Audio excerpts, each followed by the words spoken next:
Bonjour et bienvenue dans cette vidéo. Nous allons vous exposer en quelques minutes tout ce qui s'est passé lors du dernier conseil municipal de Champs-sur-Marne. Le programme culturel de la ville de Champs-sur-Marne nous a été présenté en séance. Il nous a paru très peu ambitieux. En plus, en 2021, les artistes auront besoin de venir sur nos scènes et de se produire, après l'année 2020 très dure qu'ils ont vécue. D'ailleurs, la salle majeure de la ville, la salle Jacques Brel, est dans un piteux état. Et elle est l'exemple même du fait que la culture n'est pas prise au bon niveau dans la ville. Il n'y a qu'à voir le budget qui est consacré, moins de 0,4% du budget de la ville, c'est vraiment pas à la hauteur.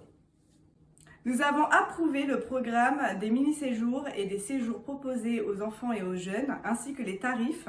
Nous sommes favorables à la continuité des actions menées à destination de notre jeunesse. Nous avons de nouveau interrogé la municipalité sur les mesures qu'elle compterait prendre rapidement pour endiguer l'insécurité dans notre ville. La réponse qui nous a été faite tient en deux mots lors de ce conseil municipal: aveuglement volontaire. En effet, soit on nous répond que les faits n'existent pas, ou alors qu'ils sont anecdotiques et que de toute façon, toutes ces situations relèvent de la compétence unique de la police nationale. Je propose à Mohamed de faire court et de ne revenir que sur les choses, les constats, parce que pour ce qui concerne le reste, eh bien, ce sera le sujet des commissions tranquillité publique et citoyenneté. Vous venez d'en élire les membres, ce sont donc les membres de ces commissions qui débattront et proposeront. La sécurité incombe à l'État et son bras armé pour la force régalienne, c'est la police nationale et la gendarmerie. Ce n'est pas une police municipale qui viendrait régler les soucis. En ce qui concerne la feuille de route, comme l'a dit Madame le maire, je vous invite, quand vous y êtes pendant la commission de tranquillité, je suppose, et j'en doute pas, vous avez force de proposition.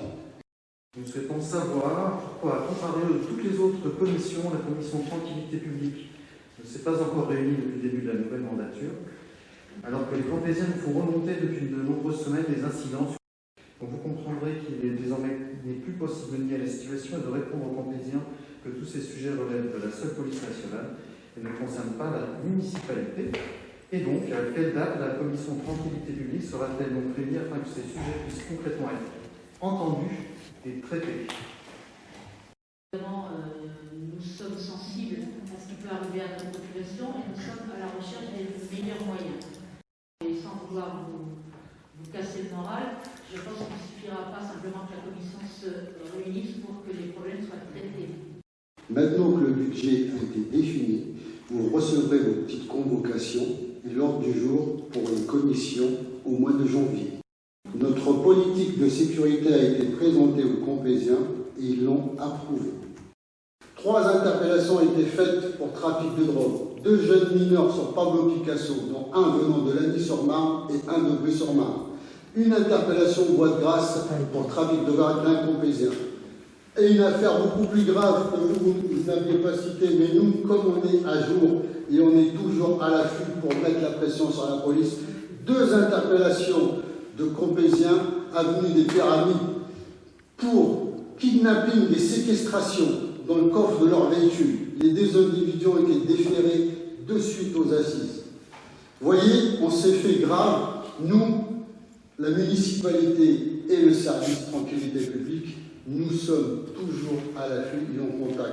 Pour le stationnement que vous nous dites anarchique et dangereux ici sur rue de Paris, ou en détention, c'est pour cela que le nombre des ASVP va être augmenté, pour répondre au mieux à ces attentes.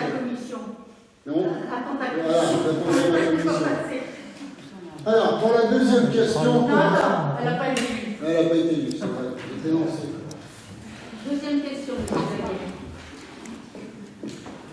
Donc tout va bien à jour sur le plan de la sécurité. C'est pas ce qu'il a dit. Si, c'est ce qu'il a dit. C'est pas ce qui a été dit. Je comprends. Non, c'est pas ce qui a été dit. Soit, comme on a pu l'apprendre il y a à peine 24 heures, la communication municipale nous apprend que ce sont les grands frères des quartiers qui ont géré une situation extrêmement dangereuse, qui voyaient s'affronter 2 bandes rivales de jeunes adolescents.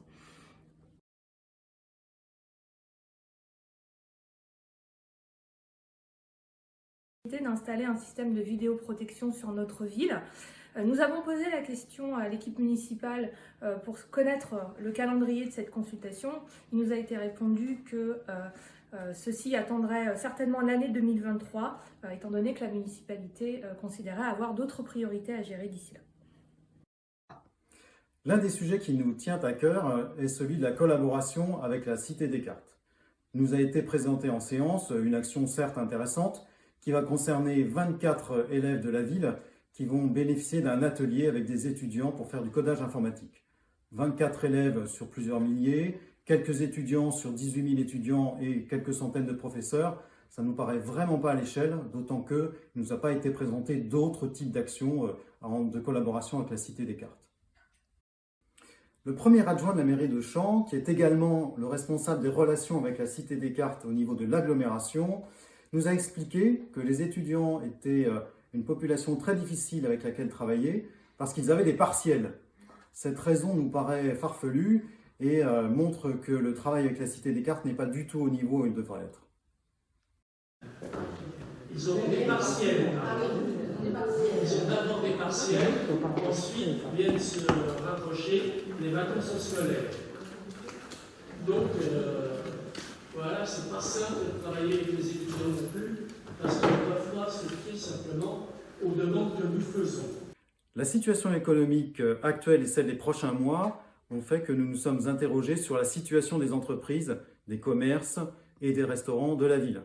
Nous avons donc questionné l'équipe municipale sur le sujet. Et nous avons pu constater que malheureusement, les initiatives qui ont été prises par des associations ou d'autres entreprises n'ont pas été relayées par l'équipe municipale et nous le regrettons. Pour ce qui nous concerne, nous avons pris ce qui dépend encore de nos responsabilités, qui est l'exonération des droits de place et des terrasses. Alors effectivement, aujourd'hui, les restaurants et les bars sont fermés.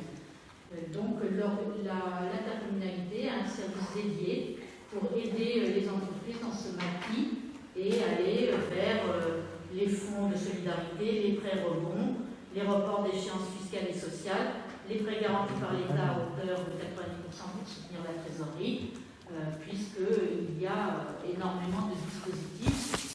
Oui, quand nous sommes interpellés par les entreprises, nous engageons la discussion avec elles pour les renvoyer sur le service adéquat au niveau de l'intercommunalité qui effectivement a mis en place un certain nombre de choses pertinentes. Nous avons des cartes de développement, nous avons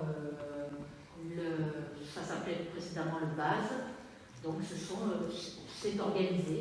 Et quand on est interpellé, nous donnons les conseils qui conviennent. Un Campésien a proposé la numérisation des commerces ou une plateforme unique. Nous n'avons pas l'habitude de récupérer ce qui ne nous appartient pas. C'est-à-dire, nous sommes pour les actions citoyennes. Nous félicitons ce Campésien de l'avoir fait. Et nous lui avons dit d'ailleurs qu'il pouvait trouver l'ensemble des adresses et les coordonnées de toutes les entreprises et tous les commerces de Champs-sur-Marne, puisqu'ils sont présents sur le site de la ville. Je ne doute pas que ce Campésien innovant a fait la démarche qui convenait pour faire vivre le site créé, comme vous l'avez fait d'ailleurs vous-même, avec votre autre association. L'ensemble de l'opposition municipale a demandé à ce que les conseils municipaux puissent être retransmis en direct et également d'ailleurs enregistrés. Il nous a été opposé le fait que ça coûterait trop cher ou que ce serait techniquement compliqué, alors que des mairies de bien plus petite taille le font déjà et parfois depuis bien longtemps. Et surtout, il faut retenir l'argument choc qui nous a été présenté et qui consiste à dire que les Campésiennes et les Campésiens ne s'intéressent pas à la vie municipale.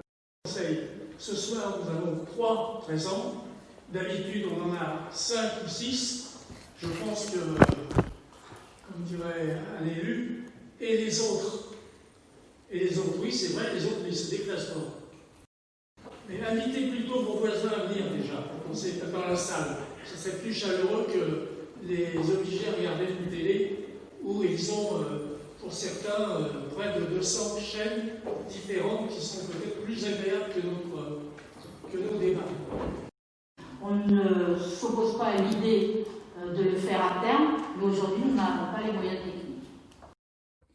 L'équipe Une Nouvelle Dynamique pour Champs vous souhaite une excellente année 2021, en espérant qu'elle soit un peu moins compliquée que 2020. Et surtout, nous espérons que cette année sera l'année où nous pourrons vous rencontrer et nous voir dans notre permanence et que nous puissions interagir à travers notre site Une Nouvelle Dynamique pour Champs. À très bientôt donc.